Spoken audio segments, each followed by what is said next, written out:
ये तो बहुत हैंडसम है। वाओ निशा, क्या शुरुआत है तेरे इनिंग्स की। कहीं ये आने वाले गुड लक का साइन तो नहीं? हाय, मेरा नाम विद्युत है। और आपका? क्या मैं फिल्म के बाद आपको डिनर पे लेके जा सकता हूँ? लो, ये वाइन ट्राई करो। Wine? I am not so sure विद्युत, मुझे शराब या पार्टीज का ज्यादा शौक नहीं। मुंबई इंडिया का दिल है निशा, ये हमेशा धड़कता रहता है। जरा इंतजार करो, ये शहर सभी को बदल देता है। इस शहर की तुम्हें आदत हो जाएगी। ग्लास के नीचे गिर के टूटने की आवाज के साथ ईशा की आंख एक झटके से खुली, लेकिन उसे सब कुछ धुंधला नजर आ रहा था। उसने अपने चारों तरफ देखा तो एक बड़ी सी खिड़की से सूरज की रोशनी अंदर आ रही थी और उस अनजान कमरे से निशा वाकिफ नहीं थी। ये मैं कहाँ हूँ? ये मेरा घर तो नहीं। निशा ने देखा कि वो एक मुलायम और आलीशान बेड पर बैठी हुई थी और उसके ऊपर सिर्फ मखमल की एक सफेद चादर थी। दर्द से उसका सर फटा जा रहा था और उसे कुछ समझ में नहीं आ रहा था। जैसे ही निशा ने बेड से उतरने के लिए अपने ऊपर से चादर हटाया तो वो हक्की बक्की रह गई। मेरे सारे कपड़े कहाँ हैं? What is going on? निशा सदमे में थी। वो हड़बड़ी में बेड से उतरी और बाथरूम के आईने के सामने जाकर खड़ी हो गई। जब उसने अपने बदन को देखा तो वो और चौंक उठी। ये मेरे बदन पर ये लाल निशान, क्या हुआ है यहाँ? निशा ने ठंडा पानी अपने चेहरे पर मारा और उसका नशा कुछ हद तक कम हुआ, लेकिन उसे काफी थकान महसूस हो रही थी और उसके बदन के कई हिस्सों में उसे दर्द भी हो रहा था। हालातों को देखते हुए अब निशा को डर भी लगने लगा था। क्या मैं कल रात अकेली नहीं थी? ओह, वो रहे मेरे कपड़े। निशा ने देखा कि लिविंग हॉल के एक सोफे पर उसके सारे कपड़े बिखरे पड़े थे और उसके सैंडल्स भी वही पास गिरे हुए थे। उसकी नजर एक और जोड़ी कपड़ों पर भी पड़ी, जो एक सफेद शर्ट, काला ब्लेजर और लेदर के जूते थे। ये किसके कपड़े हैं? जैसे ही निशा सोफे के पास गई, उसने देखा कि उस पर एक आदमी लेटा हुआ था, जिसका आधा बदन एक सफेद चादर से ढका हुआ था और वो बहुत गहरी नींद में सो रहा था। उसे देखते ही निशा को पिछली रात की यादें सताने लगी। हे, कम ऑन, एक ग्लास से कुछ नहीं होता। एक और रिफिल। अरे तुमने पूरी बोतल अकेले ही पी ली, अब बस भी करो। नहीं, अभी तो शॉट्स भी बाकी हैं। मुझे तुम्हारा एड्रेस नहीं पता। इस होटल के कमरे में आज की रात गुजार लो। क्या तुम नहीं आओगे? निशा, ये ठीक नहीं। ये हसीन गलती कर लो। निशा ने खुद को होश में लाया और हिम्मत करके उस आदमी के ऊपर से चादर हटाया और पाया कि उसने भी कोई कपड़े नहीं पहने हुए थे। इससे पहले कि निशा कुछ समझ पाती, उसने झट से अपने सारे कपड़े पहने और अपना पर्स लेकर वो कमरे से बाहर निकल गई। निशा का दिल जोरों से धड़क रहा था और उसे अपने आप पर शर्म भी आ रही थी। You idiot! ये क्या कर दिया तूने निशा? तू तो नासिक से मुंबई अपनी और मम्मी पापा की जिंदगी बेहतर बनाने के लिए आई थी। एक अनजान आदमी के साथ इस 5 स्टार होटल रूम में कल क्या हुआ? मैं मम्मी और पापा को अब कैसे मुंह दिखाऊंगी? फोन पर आए एक एसएमएस ने निशा का ध्यान खींचा और उसने अपने पर्स से फोन निकाला और मैसेज को पढ़ने लगी। Congratulations, you are shortlisted for the job opening. Please meet Mr. Jay Dhingra at 3 p.m. at the shared address. Kapoor enclave, Kapoor industrial estate, Andheri west. क्या? मैंने तो कल ही 5 जगह जॉब के लिए अप्लाई किया था और जवाब इतनी जल्दी आ गया? तभी कॉरिडोर से गुजरते हुए बटलर ने निशा को देखा और उसके पास आया।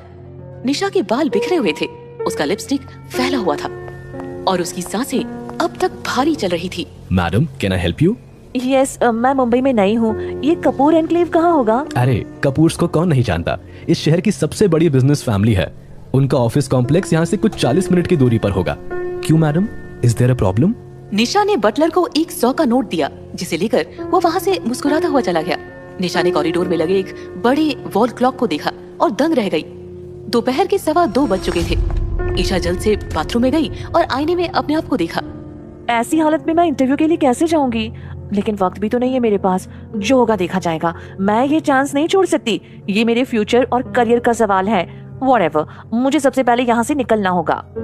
निशा से जितना हो सका उसने अपने चेहरे को और कपड़ों को ठीक किया और कपूर एनक्लेव के लिए रवाना हो गई। वो इतनी जल्दी में थी कि उसका दिमाग उसे होटल के कमरे में मौजूद उस अजनबी की याद तो दिला रहा था, जिसके साथ उसने रात गुजारी और आने वाली अपनी किस्मत पर दस्तक देती नौकरी पर भी लगा हुआ था। जब निशा आखिरकार ट्रैफिक से होते हुए कपूर एनक्लेव पहुंची तो उसने अपनी घड़ी देखी और उसका दिल बैठ गया। दोपहर के 3:10 बज चुके थे। ओह नो, कहीं मैंने बहुत देर तो नहीं कर दी? 10 मिनट लेट तो कहीं भी हो सकते हैं, कुछ भी हो सकता है। टायर पंचर, सड़क पे किसी का एक्सीडेंट, किसी नेता का गुजरता कॉन्वॉय। हाँ, मैं कोई बहाना बना दूंगी। कपूर एनक्लेव की बिल्डिंग में दाखिल होते ही निशा की आंखें चकरा गई। छोटे शहर से आई निशा ने ऐसा ऑफिस अपनी जिंदगी में नहीं देखा था। वो तो बस बचपन में अपने पापा के साथ कभी कभी चीनी मिल घूमने चली जाया करती थी, जहाँ उसे गुड़ चखने को मिल जाता, लेकिन इतनी चकाचौंध उसने अपने सपनों में भी नहीं सोची थी। ये ऑफिस है या कोई 7 star hotel? Excuse me. Isha जब पीछे मुड़ी तो उसके ठीक पीछे एक काला सूट पहना हुआ एक लंबा सा आदमी खड़ा था। निशा सरन। जी। मैं जय ढींगरा, बॉस का chief adviser. You are late. इतना कहकर जय ने निशा को सर से पांव तक देखा और नाराजगी से उससे कहा, बॉस को लेट लतीफी कतई पसंद नहीं। आपको देखकर लगता है कि आप आज बिस्तर से गलत ओर से उतरी हैं। नहीं, दरअसल मैंने अपने एप्लीकेशन का जवाब इतनी जल्दी एक्सपेक्ट नहीं किया था। मेरे बस में होता तो आपको यहीं से अबाउट टर्न करवा के निकाल देता, लेकिन बॉस का डिसीजन फाइनल है। काफी देर हो चुकी है, अब आइए मेरे साथ, बाकी बातें कॉन्फ्रेंस रूम में जाकर होंगी। जय की बात सुन निशा सहम सी गई और जय के पीछे पीछे सर झुकाकर चलने लगी। कॉरिडोर से गुजरते हुए उसने देखा कि ऑफिस का स्टाफ उसी को देखकर मुस्कुरा रहा था और लोग आपस में खुशफुसा रहे थे। तभी जय अचानक रुक गया और निशा की तरफ मुड़ा। निशा ने देखा कि उसके सामने एक बड़ा सा ऑफिस डेस्क था, जिसके साथ लगे दीवार पर एक टाइम टेबल लगा हुआ था। तो ये आज से तुम्हारा वर्क डेस्क होगा। तुम्हें किसी भी चीज की जरूरत हो तो ध्रुव तुम्हारी मदद के लिए हाजिर हो जाएगा। Dhruv, work desk? मैं कुछ समझी नहीं। You got the job, congratulations. Nisha को जय की बात सुनकर खुशी का ठिकाना नहीं रहा, लेकिन उसके दिल की उलझन अभी दूर नहीं हुई थी। इससे पहले कि वो जय से कुछ और कहती, जय ने अपनी उंगलियों से एक चुटकी बजाई और जब निशा मुड़ी तो अगले क्यूबिकल से एक आदमी दौड़ा चला आया। यस सर, क्या मैं आपकी कोई मदद कर सकता हूँ? हाँ, आज से तुम निशा को उसका सारा काम समझा देना, समझे? श्योर सर, जरूर। हेलो निशा, आई एम ध्रुव। मैं यहाँ जूनियर अकाउंट्स टीम में इंटर्न हूँ। हाय। गुड। निशा, बॉस के काम करने के सिस्टम को आप जितना जल्दी समझ जाएं, उतना आपके लिए फायदेमंद होगा। इतना कहकर जय मुड़कर जाने लगा। तभी निशा ने उसे पुकार लिया। Mister Dhingra. Yes. Mister Dhingra, मेरा अब तक इंटरव्यू भी नहीं हुआ और आप कह रहे हैं कि मैं सिलेक्ट हो गई हूँ, पर कैसे? बॉस को आप पसंद है मिस निशा, सो गुड लक। लेकिन ना ही आपने मुझसे मेरे सर्टिफिकेट्स मांगे, ना ही कोई राउंड हुआ, तो फिर? बॉस ने आपको हजारों में से खुद पर्सनली सिलेक्ट किया है मिस निशा। इसका मतलब है कि आप में वो हुनर है जिसकी उनको तलाश और जरूरत है। His decision is final। वैसे 5:30 बजे आप खुद उनसे सवाल कर सकती हैं। You have an appointment with Mr. Kapoor। Don't be late। इतना कहकर जय वहाँ से चला गया। निशा ध्रुव की तरफ मुड़ी और उससे पूछा, क्या इस ऑफिस में सभी का सिलेक्शन ऐसे ही होता है? Of course not। Kapoor group India का ही नहीं बल्कि पूरे वर्ल्ड के सबसे बड़े बिजनेस हाउसेस में से एक है। यहाँ पर जॉब लगना मानो जैसे छप्पर फाड़ किस्मत हो गई। ये दीवार पर क्या है? हाँ, मैं तुम्हें समझा दूं। देखो, बॉस वक्त के बहुत पाबंद है, तो ऑफिस पहुंचते ही 9:30 बजे कॉफी और बेगल लेते हैं, वो भी खास रेस्टोरेंट से। सो मेक श्योर कि तुम वो साथ ही लेते हो। उसके बाद 11:30 बजे वो एक और नाश्ता करते हैं, वो भी इस शहर के सबसे अच्छे शेफ के हाथों से बना हुआ। वो हफ्ते में कभी 2 बार अपना नाश्ता रिपीट नहीं करते। फिर लंच वो 1:30 बजे करते हैं अपनी स्पेशल प्राइवेट सूट में, जो कि इसी बिल्डिंग के टेरेस पर है। फिर 5:30 बजे वो कॉफी या एनर्जी ड्रिंक लेते हैं और 7:30 बजे डिनर। इसके साथ साथ वो जिस भी आउटडोर मीटिंग, पार्टीज और सोशल इवेंट्स पर जाते हैं, तुम्हें उनके साथ जाना होगा। ईशा, इस टाइम टेबल को अच्छी तरह से रट लो। निशा को ध्रुव की बात सुनकर यकीन नहीं हुआ कि वो सच है या उसके साथ हो रहा कोई मजाक। 1 मिनट, क्या तुम ये कह रहे हो कि ये सब मुझे करना होगा? लेकिन मैंने तो असिस्टेंट जूनियर मैनेजर के रोल के लिए यहाँ अप्लाई किया था। ओह, इज इट? वैसे इस रोल के पर्क्स भी काफी अच्छे हैं। पूरी दुनिया से कैंडिडेट्स ट्राई करते हैं बॉस का पर्सनल असिस्टेंट बनने के लिए। करते होंगे, लेकिन मैं किसी के आम कैंडी बनने इस शहर में नहीं आई हूँ। बॉस का कैबिन कहाँ है? 40वें फ्लोर पर। लेकिन क्यों? बिकॉज 5:30 बज गए। इससे पहले कि ध्रुव निशा को रोकता, वो डेस्क से उठी और लिफ्ट में दाखिल हो गई और 40वें फ्लोर का बटन उसने दबा दिया। ये क्या भद्दा मजाक है? मैं क्वालिफाइड हूँ, पढ़ी लिखी हूँ, लेकिन मुझे साहब की पर्सनल असिस्टेंट बनने के लिए यहाँ सिलेक्ट किया है। आई एम श्योर कि यहाँ का बॉस किसी बड़े बाप का अय्याश रईस ज्यादा होगा, जिसे हर पल अपनी बाहों में एक खूबसूरत लड़की चाहिए। लेकिन मैं ही उसे बता दूंगी कि छोटे शहर की लड़कियाँ भी कम नहीं होती। 40वें फ्लोर पर लिफ्ट का दरवाजा खुला। उस फ्लोर पर सिर्फ एक ही ऑफिस था, जिसके दरवाजे पर वी कपूर लिखा हुआ था। निशा ने दरवाजा खटखटाया। प्लीज कम इन। निशा कमरे में दाखिल हुई और उसने देखा कि एक बड़े से डेस्क के दूसरी तरफ एक कुर्सी पर एक आदमी बैठा हुआ था, जो कि बड़ी बड़ी खिड़कियों से मुंबई का खूबसूरत नजारा देख रहा था। सिगार के धुएं की वजह से निशा को उसका चेहरा नहीं दिख रहा था, और धुएं से होती तकलीफ से वो अचानक खांस उठी। I'm sorry, अगर आपको स्मोकिंग से प्रॉब्लम है तो। इतना कहकर कुर्सी निशा की तरफ मुड़ी और जब आखिरकार निशा ने उस आदमी का चेहरा देखा तो खुद उसके चेहरे का रंग उड़ गया। तो तुम्हारा पूरा नाम निशा सरन है। Welcome to your new office. Vidyut. Vidyut को अपने सामने खड़ा देख निशा के पांव तले जमीन खिसक गई। उसे यकीन नहीं हो रहा था कि वो इस वक्त कहाँ थी। तुम यहाँ? मेरा मतलब वहाँ बाहर दरवाजे पर जो नेम प्लेट है वो वी कपूर, वो तुम ही हो? Yes, yours truly at your service, miss Nisha. Kapoor group का इकलौता वारिस और इस ऑफिस का बॉस आपकी खिदमत में हाजिर है। लेकिन ये कैसे हो सकता है? क्या मतलब है तुम्हारा? मतलब कि ऐसा किसी के साथ कैसे हो सकता है? मेरे मुंबई पहुंचते ही मेरी अचानक मुलाकात थिएटर में तुमसे हो जाती है, फिर होटल रूम की वो रात और फिर मैं यहाँ पहुँच जाती हूँ। क्या ऐसा किस्मत का खेल है ये? मिस निशा, ये किस्मत का खेल नहीं, विद्युत कपूर का खेल है। What do you mean? तुम्हें क्या लगा कि तुम मुझे, इस शहर के सबसे एलिजिबल बैचलर को रिझाकर उसके साथ रात गुजार कर अकेले छोड़कर चली जाओगी और तुम्हारी मुझसे फिर कभी मुलाकात नहीं होगी? It was a mistake. मैं उस रात होश खो बैठी थी। Yes, तुम्हारा जरूरत से ज्यादा पी लेना was a mistake. लेकिन तुम्हारा मुझे कमरे में अपने साथ खींच लाना और उसके बाद ओह, just shut up. इतना कहकर निशा ने टेबल पर रखा हुआ पेपर वेट हाथ में उठा लिया। विद्युत के इस तेवर से वो गुस्से से आग बबूला हो रही थी।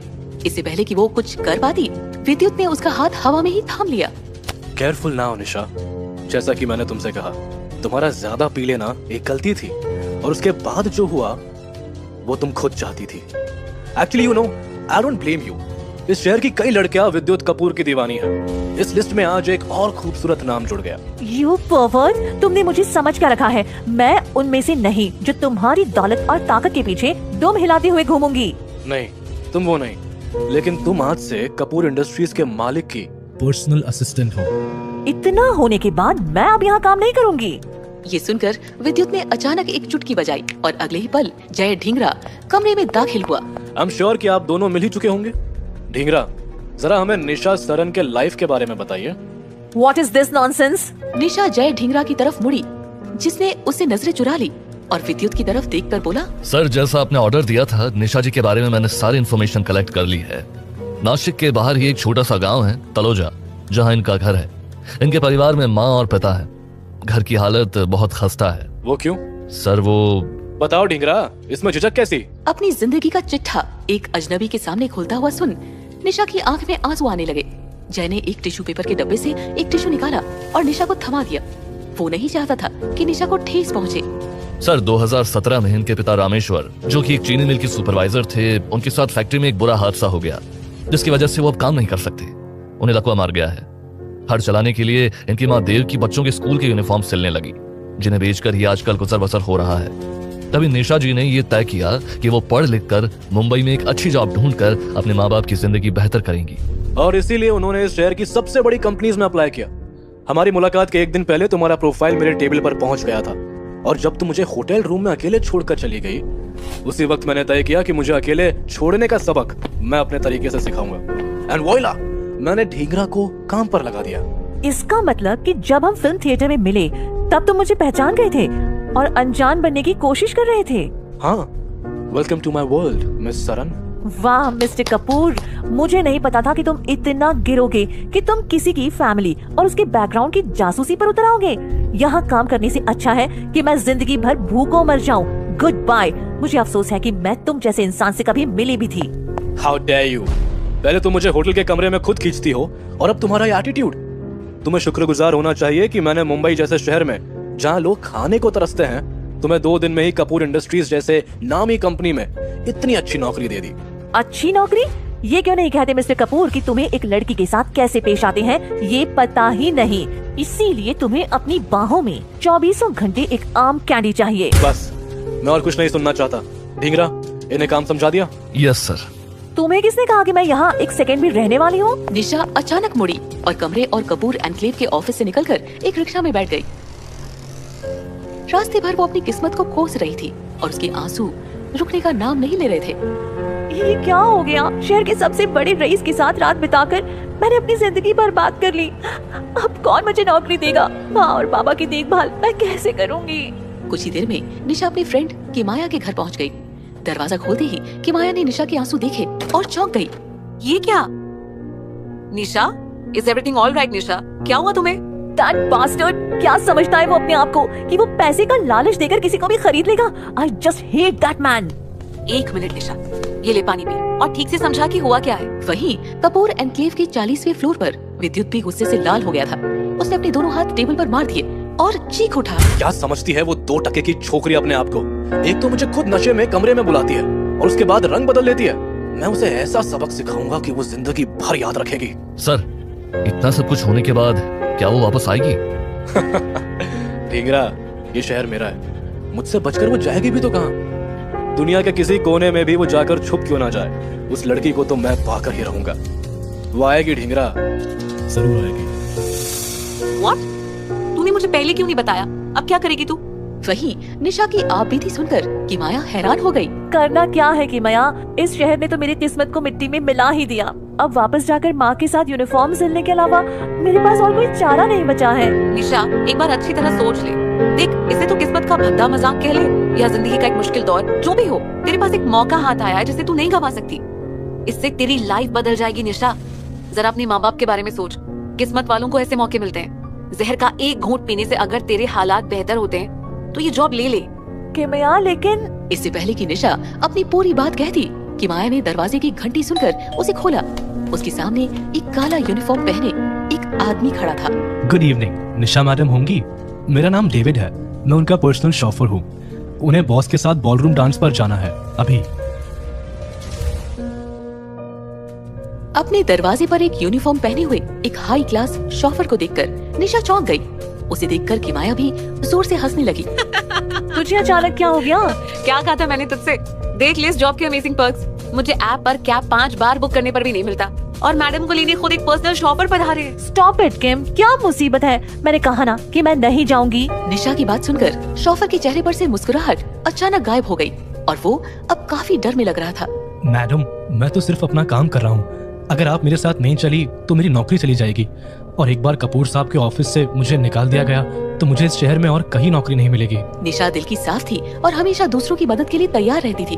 उसे मंजूर नहीं था कि उसकी वजह से किसी की नौकरी चली जाए। ओफो, ये मैं कैसी सिचुएशन में फंस गई हूँ? पता नहीं मेरी किस्मत में और क्या लिखा जा रहा है। जब से मैं इस शहर में आई हूँ कुछ न कुछ अजीब मेरे साथ हो रहा है। ठीक है, मुझे 5 मिनट दीजिए, मैं अभी आती हूँ। मैडम, गाड़ी रेडी है, मैं नीचे इंतजार करता हूँ। आप जब तैयार हो जाए तो नीचे आ जाइएगा।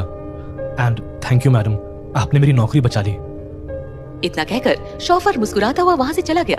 निशा किमाया की तरफ मुड़ी और उसने देखा कि उसके हाथों में एक खूबसूरत सा इवनिंग गाउन था। अब ये क्या ड्रामा है किमाया? नीचे लिमोजिन खड़ी है, शॉफर भी है, बॉल डांस के लिए जाना है तो एक सेक्सी ड्रेस तो बनती है ना।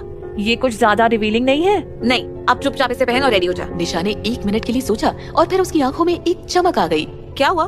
तू मुस्कुरा क्यों रही है? अगर किस्मत को यही मंजूर है तो maybe you are right Kim, मुझे ये जॉब ले लेनी चाहिए, लेकिन मैं काम करूंगी तो अपनी शर्तों पर। तेरा मतलब क्या है निशा? मतलब ये कि मिस्टर विद्युत कपूर को मैंने धूल नहीं चटा दी ना तो मेरा नाम भी निशा सरन नहीं। लेकिन तू ऐसा करेगी कैसे? निशा घर से निकलकर पार्किंग में पहुंची तो उसके सामने एक आलीशान काली गाड़ी खड़ी थी। शॉफर उसके लिए दरवाजा खोले खड़ा हुआ था और मुस्कुरा रहा था। Welcome to your ride madam, आज हम जेनिथ स्टार जा रहे हैं। शहर के सबसे बड़े और लग्जूरियस 7 सितारा होटल का नाम सुनकर निशा को यकीन नहीं हुआ। इतनी चकाचौंध उसने अपनी जिंदगी में नहीं देखी थी। लोकल ट्रेन, बस और रिक्शा की धक्का मुक्की के बाद इस गाड़ी में बैठकर कितना अच्छा लग रहा है। लेकिन आज मैं विद्युत को बता दूंगी कि मैं उसकी एड़ी के नीचे नहीं दबने वाली। कुछ ही देर में लिमोसिन जेनिथ स्टार की पार्किंग लॉबी में आकर रुक गई। निशा ने देखा कि वहाँ शहर के सबसे रईस लोगों का तांता लगा हुआ था। निशा गाड़ी से उतरी और उसी लंबी लाइन में सबसे पीछे जाकर खड़ी हो गई। उसके सामने खड़ा हुआ एक आदमी पीछे मुड़ा और उससे बोला, 2 घंटे से हम लोग यहाँ वेट कर रहे हैं। शहर के सबसे एलीट क्लब में एंट्री बहुत मुश्किल है। लगता नहीं कि आज हमारी बारी आएगी भी। रात होने को आई है और लगता नहीं कि आज हम बॉल डांस में हिस्सा ले पाएंगे। तभी अचानक निशा ने एक जानी पहचानी आवाज सुनी। जब उसने लाइन से हटकर देखा तो जय ढींगरा उसकी तरफ चलकर आ रहा था। मिस निशा को आने दीजिए। बॉस की तरफ से उनके लिए स्पेशल एक्सक्लूसिव इनवाइट है। जय की बात सुनकर लाइन में खड़े सब लोग एकाएक पीछे मुड़कर निशा की तरफ हैरानी से देखने लगे और आपस में खुसफुसाने लगे। ये कौन है? लकी गर्ल, इसकी तो किस्मत ही खुल गई। आइए मिस सरन, बॉस आपका इंतजार कर रहे हैं। निशा जय के पीछे पीछे चलते हुए होटल के एक बहुत बड़े हॉल में पहुंच गई। रंग बिरंगी लाइट्स में सजी वो जगह देखकर उसे लगा जैसे वो कोई सपना देख रही थी। हॉल में बहुत सारे कपल्स पहले से ही मौजूद थे जो कि शहर के सबसे अमीर घरानों से ताल्लुक रखते थे। वो एक दूसरे की बाहों में बाहें डाले डांस फ्लोर पर जाने के लिए अपनी बारी का इंतजार कर रहे थे। निशा की नजर चारों तरफ घूम रही थी। उसके दिल में कहीं न कहीं विद्युत का इंतजार था। कहाँ हैं आप मिस्टर कपूर? ठीक आपके पीछे मिस निशा सरन। विद्युत की आवाज सुनकर जैसे निशा की जिस्म में बिजली सी कौंध गई। वो उससे नफरत करती थी, लेकिन उसकी आंखों के सामने अपने माँ बाप के चेहरे भी थे जिन्हें वो मायूस नहीं कर सकती थी। इसीलिए निशा ने अपने गुस्से को कुछ पल के लिए पी लिया और विद्युत की तरफ मुस्कुराकर मुड़ी। वहीं विद्युत निशा की खूबसूरती देखकर चुपचाप उसे देख रहा था। 1 मिनट बाद वो आखिरकार बोला, क्या बात है, मेरे लिए तुम्हारे चेहरे पर ये मुस्कुराहट? मुझे तो लगा कि यही तो आपकी प्रॉब्लम है बॉस, कि आपको लगता बहुत कुछ है।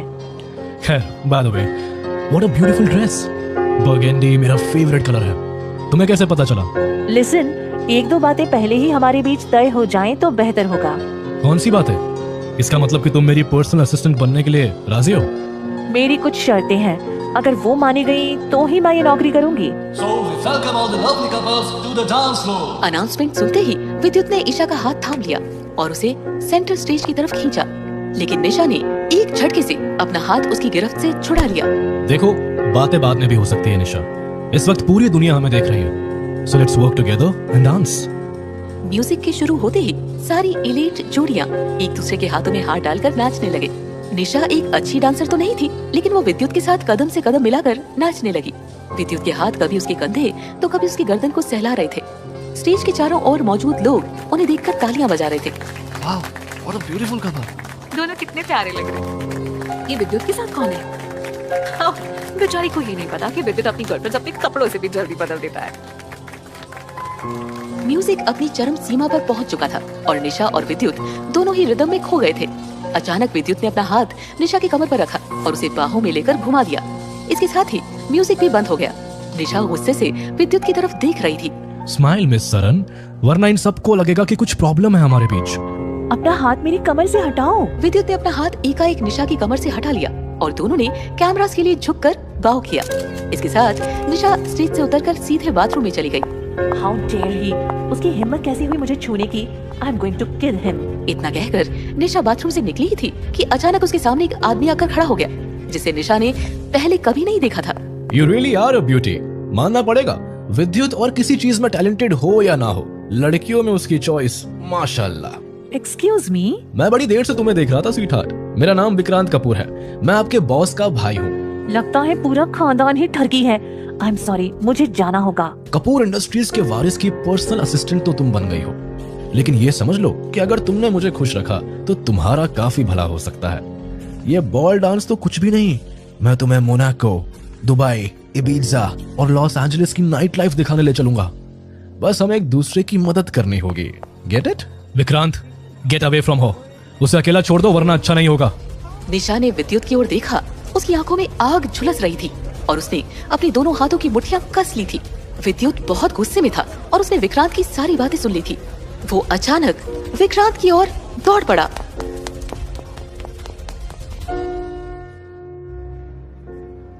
ज़ेनिथ स्टार के बॉलरूम में मौजूद लोग हैरानी से विद्युत की तरफ देख रहे थे। निशा ने भी उसका ये रूप पहली बार देखा था।